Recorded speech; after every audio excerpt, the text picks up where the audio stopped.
오늘 이 시간에 같이 상고할 하나님의 말씀은 창세기 29장 20절부터 31절까지의 말씀입니다. 창세기 29장 20절부터 31절까지의 말씀을 제가 받들어 읽도록 하겠습니다.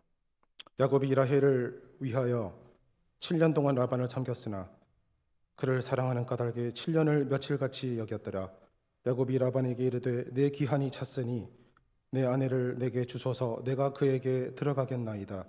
라반이 그곳 사람을 다 모아 잔치하고 저녁에 그의 딸 레아를 야곱에게로 데려가매 야곱이 그에게로 들어가니라. 라반이 또 그의 여종 실바를 그의 딸 레아에게 시녀로 주었더라. 야곱이 아침에 보니 레아라. 라반에게 이르되 외삼촌이 어찌하여 내게 이같이 행하셨나이까? 내가 라헬을 위하여 외삼촌을 섬기지 아니하였나이까? 외삼촌이 나를 속이심은 어찌 됨이니이까? 라반이 이르되 언니보다 아우를 먼저 주는 것은 우리 지방에서 하지 아니하는 바이라. 이를 위하여 7일을 채우라.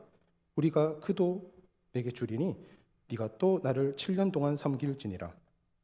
야곱이 그대로 하여 그 7일을 채우매 라반이 딸 라헬도 그에게 아내로 주고 라반이 또 그의 여종 빌하를 그의 딸 라헬에게 주어 시녀가 되게 하매 야곱이 또한 라헬에게로 들어갔고 그가 레아보다 라헬을 더 사랑하여 다시 7년 동안 라반을 섬겼더라. 여호와께서 레아가 사랑받지 못함을 보시고 그의 태를 여셨으나 라헬은 자녀가 없었더라. 아멘.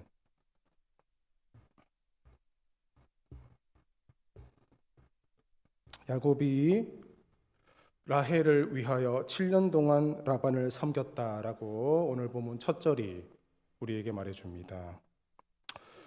야곱이 7년 동안 섬긴 이유가 라헬을 위해서입니다. 이 라헬은 이제 이 야곱의 외삼촌인 라반의 딸인데요.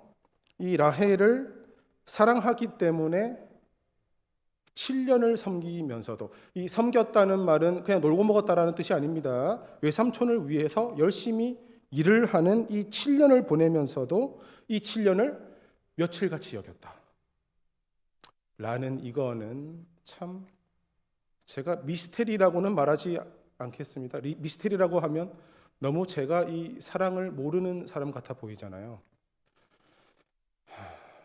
근데 참 대단한 수준의 사랑입니다. 얼마나 좋으면 7년을 며칠같이 보낼 수 있을까? 저희 애들 핸드폰 게임하는 시간을 30분씩 줍니다.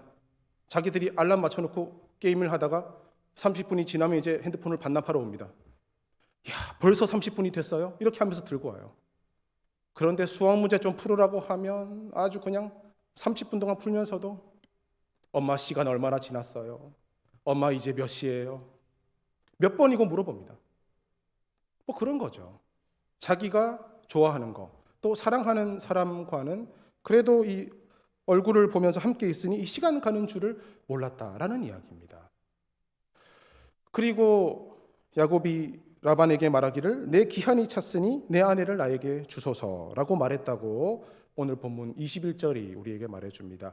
이 7년의 기한이 지났으니 내 아내를 나에게 주소서, 이 말은 이 앞뒤 맥락을 모르면 우리가 오해를 할 수밖에 없는 문장입니다.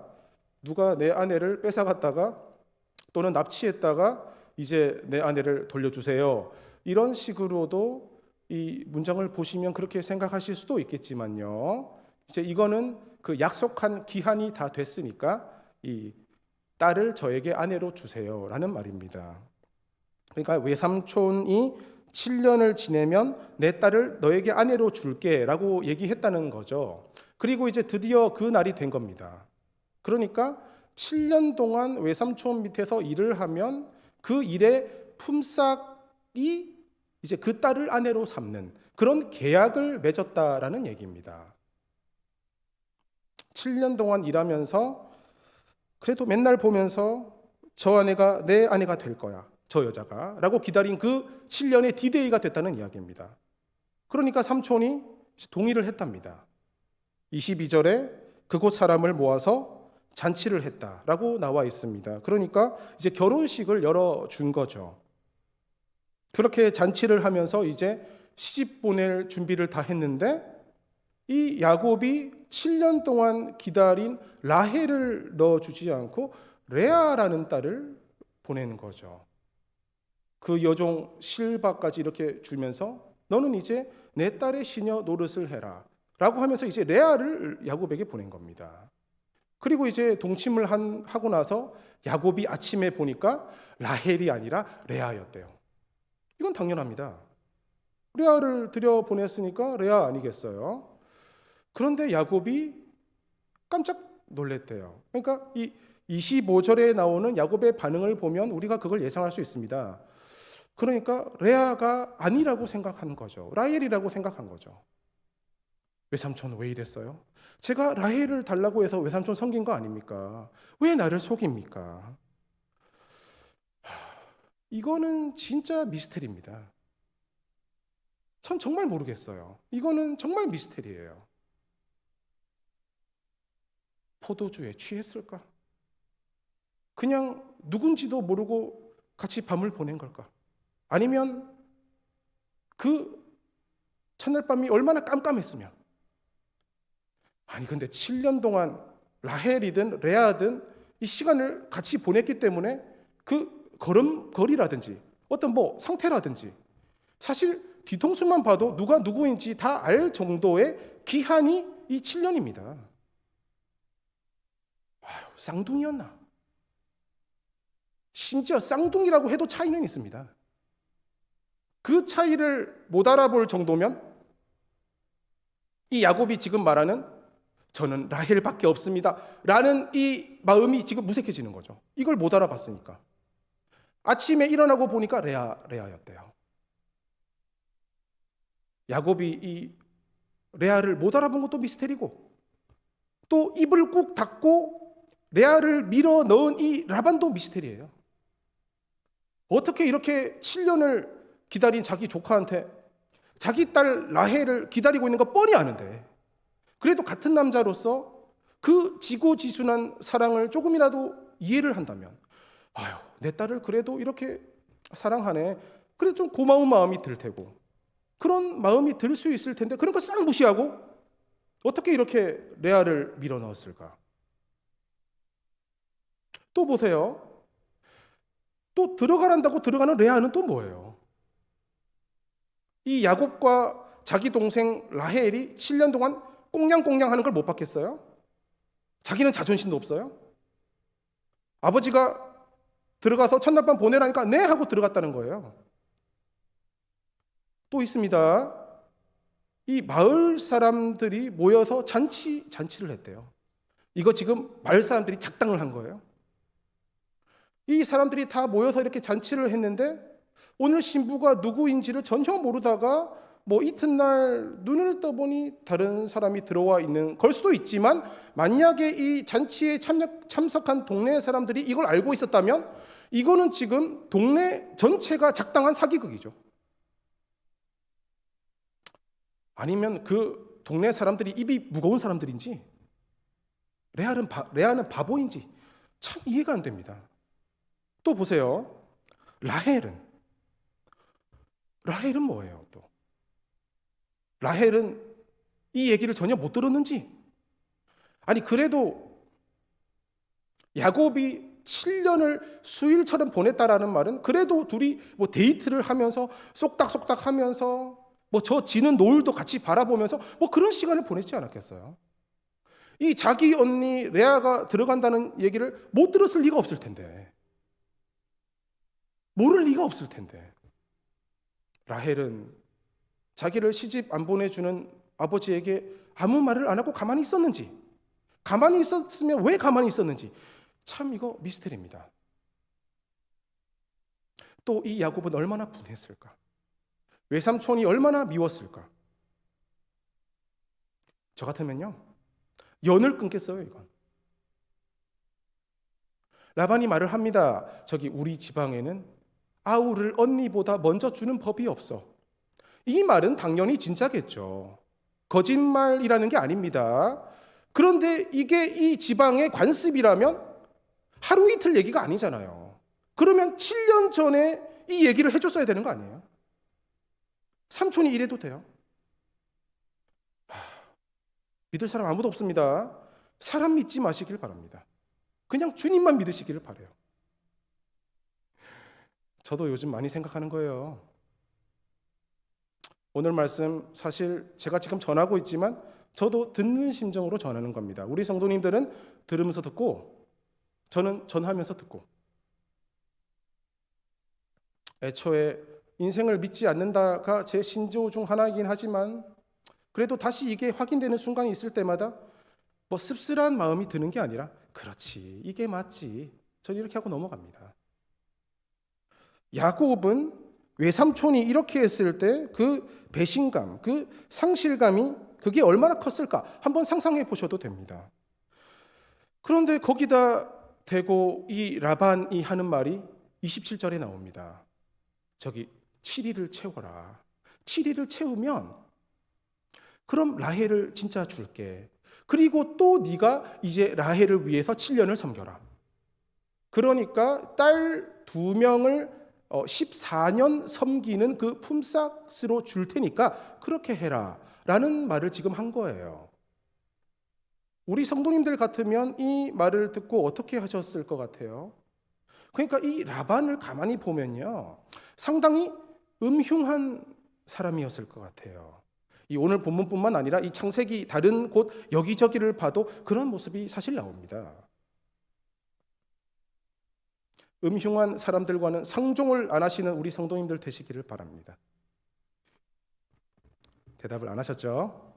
네, 대답을 안 하신 게 수준이 높으신 겁니다. 잘하신 거예요. 우리는 다 상종하고 이 관계를 맺으면서 살아가야 하고 또 그렇게 살아갈 수밖에 없는 게 우리 인생의 모습입니다. 그랬더니 야곱이 그대로 했대요. 참 대단해요. 제가 야곱 같으면 삼촌, 어떻게 그럴 수가 있습니까? 내가 무슨 여기에 아내 수집하러 온 사람인 줄 아십니까? 내가 뭐 여자에 미쳐서 지금 뭐 아내 여러 명 달라고 그랬어요? 난 여자가 아니라 라헬을 원하는 겁니다. 레아 필요 없어요. 레아 가져가세요. 이랬을 것 같아요. 7년이요? 장난하세요? 나는 내 집을 언제 세워요? 인생 이 금 같은 시기에 7년을 또 섬기라고요? 내가 라헬을 사랑해서 지금까지 있었지, 라헬을 빼돌리고 나서 이제는 또 나보고 7년 더 하라고요? 내 인생은 뭐가 돼요? 이런 반응을 보일 수도 있습니다. 이 잔치에 참여한 모든 동네 사람들, 이 온 동네를 미워하는 그런 마음이 들 수도 있습니다.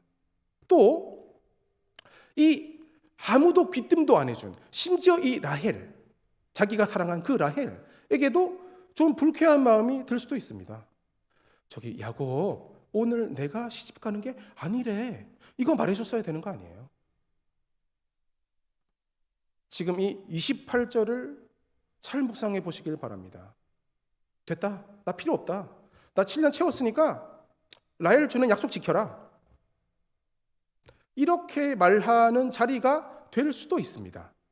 그런데 야곱은 이 삼촌의 제안대로 그대로 했대요. 이 그대로 하기까지 얼마나 이 성경에는 나와 있지 않은 많은 이야기들이 오고 갔는지는 우리가 알 수 없습니다.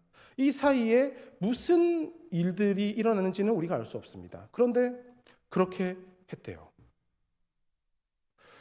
저는 이런 생각도 해봤어요. 7년을 또 섬기면 라헬을 주는 게 아니라 일단 7일 후에 라헬을 먼저 주고 그 다음에 7년을 또 일해, 이렇게 지금 얘기를 한 거잖아요. 아니, 이게 가능한 거였으면 처음부터 라헬을 주고 7년을 같이 살게 해줘도 되는 거 아니에요? 시간 절약상? 애초에 그랬어도 되는 거잖아요. 참 이리저리 생각을 해봐도 여러 가지로 괘씸해서 그냥 아버지한테 전화해가지고 이 집하고 저 영 끊겠습니다, 이렇게도 지금 할 수 있는 자리입니다. 이게 이 오늘 본문, 이 야곱의 자리에 우리 각자를 넣어 보시면서 만약에 나였다면 어떻게 했을까? 이거를 한번 생각해 보시기를 바라요.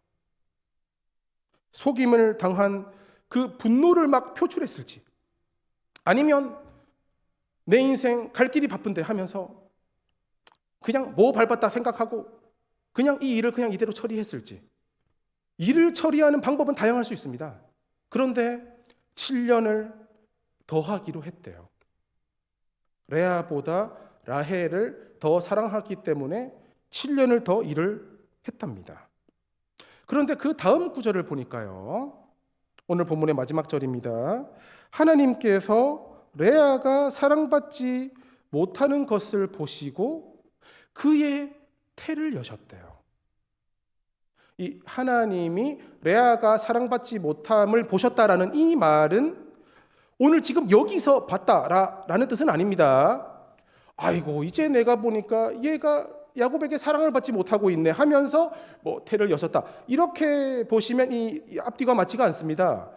저기 17절에 보셔도 나와 있습니다. 레아는 시력이 약하고 라헬은 곱고 아리따우니, 이렇게 나와 있어요.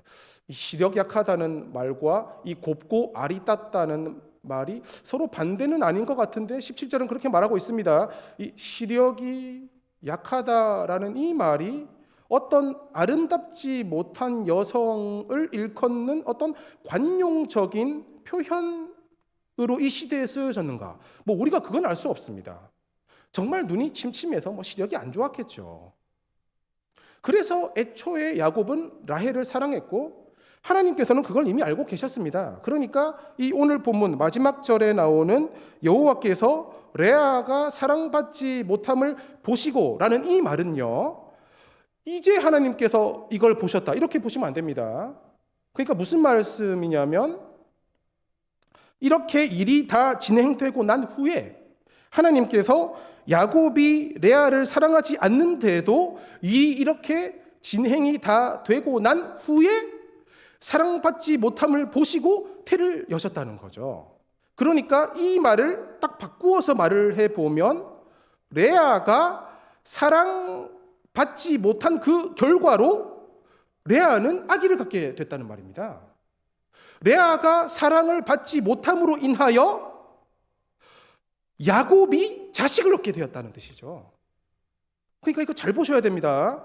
레아가 사랑을 받지 못해서 야곱이 자식을 얻게 되었다는 이 말은요, 야곱의 자손이 생기게 하기 위해서 레아를 아내로 얻게 하신 그런 하나님의 작전으로 봐야 하지 않겠나? 라고도 생각을 한번 해보시기를 바랍니다. 이 레아를 통해서 르우벤, 시므온, 레위, 유다, 이 야곱의 12아들 중에 첫 4명, 이 레아를 통해서 다 나왔습니다. 오늘 말씀을 이런 각도로 우리가 한번 본다면요, 하나님께서 그 베델에서 야곱이 돌베개를 베고 잘 때 나타나서 말씀하신, 나는 여호와야, 네 할아버지 아브라함의 하나님이고 너의 아버지 이삭의 하나님이야. 네가 누워있는 그 땅을 너와 너의 자손에게 주리니 너의 자손이 땅의 티끌같이 되어서 네가 서쪽, 동쪽, 북쪽, 남쪽으로 퍼져나갈 것이고 땅의 모든 족속이 너의 자손으로 말미암아 복을 받을 거야 라고 그 야곱에게 말씀하신 그 언약을 이루어가고 계시는 거라고 볼 수 있다는 이야기죠. 야곱이 이렇게 14년을 섬기면서 불합리하지만, 말리 안 되지만, 억울하지만 아내 둘을 얻기 위해서 일을 할 수밖에 없는 이 오늘 본문의 요 사건에 지금 하나님께서도 한 역할 하고 계신다는 겁니다. 이 아침에 눈을 뜨고 나니까 딴 여인이 들어와 있는 이런 상황에서 이거를 어떻게 처리해야 할까? 이런 멍청한 여자는 내가 평생 데리고 살 수 없어. 원점으로 다시 돌려. 이렇게 하고자 했을 수도 있고, 이 거짓말하는 삼손이란 작자와는 더 이상 상종을 안 해. 연을 끊겠어. 이런 판단을 했을 수도 있고, 정의를 이룬다, 올바르게 바로잡는다 라는 이름 가운데 7년을 약속했으면 7년이지 무슨 14년 그러면서 아니 7일 후에 다시 라헬을 준다고 했잖아요. 그러면 딱 일주일 후에 라헬을 딱 받고 그냥 도망갔을 수도 있습니다. 누가 뭐라고 해요? 처음부터 약속 어긴 건 삼촌이에요. 이런 식으로의 일 처리가 다 이해가 되고 합리적이고 옳은 일일 수 있습니다. 그런데 지금 오늘 이 사건에 하나님도 끼어 계시다니까요. 그렇다면 하나님께서 하시는 판단도 있다라는 얘기죠. 이 사건에 대해서. 우리들도 오늘 야곱처럼 이런 황당한 일, 기상천외한 일, 유일무이한 일, 우리가 겪는 일은 다 유일무이한 일입니다. 이런 일 앞에서 우리가 섰을 때 우리는 어디에 초점을 맞추고 행동을 지금까지 했을까라고 한번 돌아보시면서 앞으로는 어디에 초점을 맞추어야 될까를 오늘 본문에 빗대어서 한번 스스로에게 물어보시기를 바랍니다. 우리는 우리와 다른 이상한 사람들과 섞여 살아가게 되어 있습니다. 내 마음에 들고 내 상식에 맞는 사람들, 나와 결이 맞는 사람들과만 살아가는 게 우리 인생이 아닙니다. 이런 가지각색의 다양한 사람들과 같이 살아갈 때 우리는 생각지도 못하는 일을 마주치면서 어떻게든 그걸 소화해 나가고 있습니다. 지금 다 우리는 지금 그렇게 살아갑니다. 그럴 때 어떨 때에는 내가 가지고 있는 어떤 진실과 원칙, 정직이라는 잣대로 모든 것을 판단하는 그런 자리에 우리가 갈 수도 있습니다. 그거 틀린 거 아닙니다. 외삼촌이 이럴 수 있어? 이 지방 관습 오케이. 그럼 왜 그때 얘기 안 했어? 그러면 내가 마음의 각오를 하든지 아니면 계약을 안 하든지 왜 이제 얘기를 해? 틀린 말 하나 없습니다. 레아 보고 저기 나는 라헬인 줄 알고 첫날 밤 보냈으니까 저기 너는 내 책임 아니고 이렇게 해도 말이 됩니다. 그런데 또 하나의 요소가 있다라는 것을 기억하라고 오늘 본문은 우리에게 말해줍니다. 하나님도 지금 이 일에 끼신 거예요. 한 역할을 하고 계시는 거예요. 레아의 그 무지막지한 순종, 조카도 속이는 그 외삼촌의 음흉함, 이 입이 무거운 자물쇠 같은 동네 사람들의 입, 이거 다 해서 요 일이 딱 일어난 거예요. 사시는 동안에 어떤 내 기준에 맞지 않는 일을 우리가 만날 때마다 그 일에 대한 나의 최종 판단의 근거를 내가 어디에 두고 있는가, 또 어디에 두고 살았던가를 한번 돌아보시면서 거기에 꼭 하나님도 개입해 계시다는 것을 떠올리실 수 있는 그런 우리들이 되실 수 있기를 간절히 소원합니다. 이걸 기억하는 자들이 바로 믿는 자들입니다. 믿지 않는 자들도 다들 바른 사고를 가지고 바른 판단을 가지고 각자의 자리에서 내 의를 지키면서 살아갑니다. 그런데 믿는 자들은요, 그런 일 앞에서, 불합리할 앞에서, 어떤 일 앞에서 딱 그 자리에 맞는 우리의 언행심사가 나오는 그 기준이 하나님도 지금 이 일에 개입되어 계시지 않을까라는 생각을 가지면서 하나님의 마음을 읽어나가는, 그게 믿는 자의 모습이라는 것을 우리가 꼭 좀 받아들이실 수 있는 그런 우리 모두가 되시기를 진심으로 간절히 소원합니다. 그럴 때예요. 자, 이거 제가 조금 뛰는 게 아닌가, 조금 비판적으로 들어보시길 바래요. 저 이신영 목사 조금 오버하네, 이렇게 하셔도 제가 이건 할 말이 없습니다.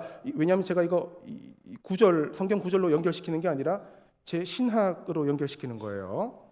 그러니까 동의가 되시는지 안 되시는지 한번 들어보시길 바래요. 그럴 때예요, 그 갈라디아서 5장에서 말하는 성령의 9가지 열매가 나오겠더라고요. 그럴 때 이놈의 외삼촌 연을 끊어버려, 이렇게 하려고 하다가도 또 모를 일이야, 이렇게 하면요 거기서 온유함이 나옵니다. 오래 참음이 거기서 나옵니다. 그런데 그 중에서 가장 먼저 뭐가 나오느냐? 이게 가장 중요합니다. 우리 당사자들의 마음에 평강이 넘칠 줄로 믿습니다. 우리들의 판단이 서리빨 같고, 나도 틀리지 않고, 남이 틀리는 꼴을 못 보고, 이것도 잘못됐다고 말할 수 없습니다. 그런데 그게 다가 아니라는 것을 오늘 본문은 우리에게 말해줍니다.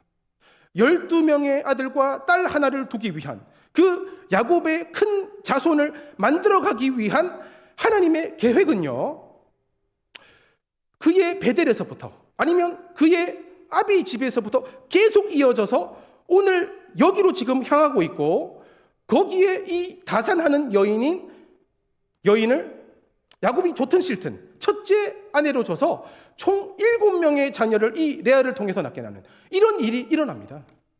이것까지를 다 볼 수 없는 게 우리 인생이라고 한다는 것을 우리가 받아들인다면, 우리는 너무 내 눈에 보이는 것으로 내 기준을 세워가면서 모든 것을 판단하는 그런 길을 가지 않는 우리들이 되셔야 됩니다. 그러기 힘들 것 같죠? 그거 힘들 것 같잖아요. 그런데요, 이게 안 힘든 길입니다. 이 길로 가야 우리가 안 힘들 수 있대요. 이렇게 할 때 우리 마음속에 평강이 찾아온답니다. 똑같이 살아가는 인생길 좀 쉽게 갈 수 있는 비법이 여기 있습니다. 저도 힘들어요. 저 어떤 사람일 것 같으세요? 저에게도 어떤 일이 있을 때 이 명확한 이 서리빨 같은 판단 기준이 있습니다. 저에게 논리로 말싸움 하셔서 이길 수 있는 분 많지 않으실 거예요. 딱 제가 세운 이 신학, 이 이성적인 사고에 기반한 어떤 논리적인 대화를 대단히 잘하는 사람이에요, 제가. 이 빌드업, 이 집을 아주 탄탄히 세워나가거든요. 제가 신학 공부를 할 때요, 그 기독교 상담이라는 영역이 있습니다, 신학에. 그 기독교 상담 교수님을 상대로 제가 토론을 해서 기독교 상담은 필요가 없다, 이 기독교 상담의 무용론을 제가 주장해서 제가 그분을 입 다물게 만들었어요. 그분 책도 쓰신 분입니다. 그분이 제 말에 반박을 못했어요. 제가 하나씩 말씀드리니까, 교수님, 저기 지금 당장 할 말이 정리가 안 되셔서 그러신 거라면 언제든지 연락 다시 주십시오 했는데요, 끝났어요. 근데 보세요, 제가 그랬어야 했나 싶어요. 제가 잘했어요? 정말 후회돼요. 그럴 필요가 뭐가 있었나? 다 하나님께서 각자 주신 은사로 자기의 어떤 영역, 집을 세워나가는 게 우리 인생들의 모습인데, 굳이 내가 뭘 그렇게 했어야 됐나? 정말 후회됩니다. 참 제가 못난 사람이에요, 보면. 우리에게 일어나는 참 내 기준에 맞지 않는 어떤 일 앞에서도 하나님이 여기에 개입되어 계셔라는 마음으로 살아가시면서 오히려 다른 모든 동료 인생들을 품을 수 있는 그러한 평강이 넘치는 삶을 살아가시는 우리 모든 성도님들이 되시기를 주의 이름으로 간절히 소원합니다. 범사에 그를 인정하라. 그리하면 그가 내 길을 지도하시리라 라는 말씀을 꼭 마음판에 새기시면서 오늘 이 야곱처럼 이런 마음을 가지고 살아갈 때에 참 하나님의 말씀이 살아있구나, 내 삶에서 정말 살아서 역사하는구나 라는 것을 마음껏 누리시면서 그때 우리에게 임하는 평강을 잃지 않고 누려가시는 우리 모든 주의 자녀들이 되시기를 높으신 예수님의 이름으로 축원합니다. 사랑이 많으신 하나님 아버지,